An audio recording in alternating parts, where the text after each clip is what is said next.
Bittasi bilan gaplashganda Injil o'zgartirilgan Injilni o'qiyapsizlar, haqiqiy Injil emas dedi-da.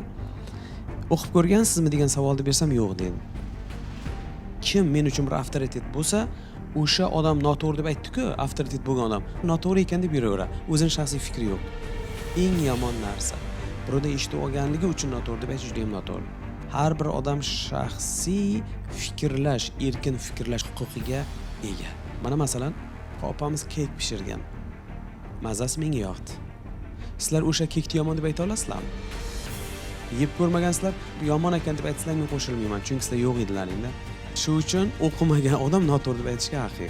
Bizlar mutaxassis sifatida mana shu haqiqatligini aytib beramiz. Injil yagona deydi.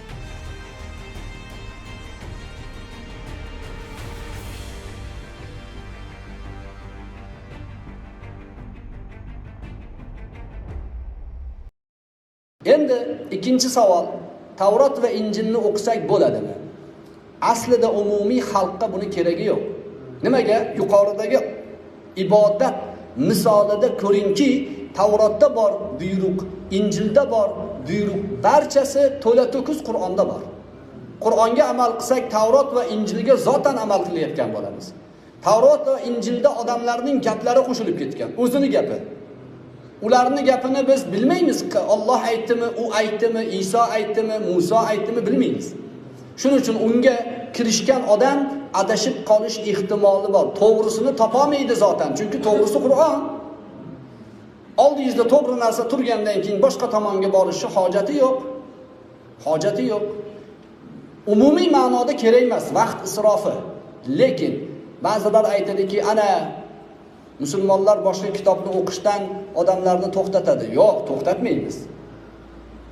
Ba'zi o'rinlarda Injil da'vatchilari bizni ichimizga kirib, yoshlarimizni, xalqimizni e'tiqodini buzish uchun ba'zi gaplarni gapirishni boshlasa, bizni ichimizdan bir ma'lum bir jamoat chiqib, ulamolar Injilni o'qib, ularga raddiya berish uchun o'qishligi joiz bo'ladi. Hammaga emas. Bunga hadislarda dalillar bor. Umar radhiyallohu anhu bir qancha varaqlarni ko'tarib payg'ambar alayhissalomning oldilariga keldilar.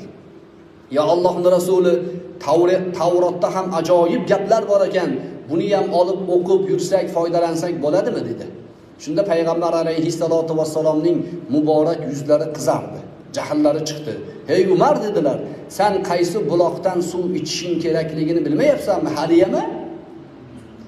Men tirik ekanman, hozir Muso, Tavrot nozil bo'lgan Muso tirik bo'lganda kelib menga ergashardi. Ergashmasa adashgan bo'lardi.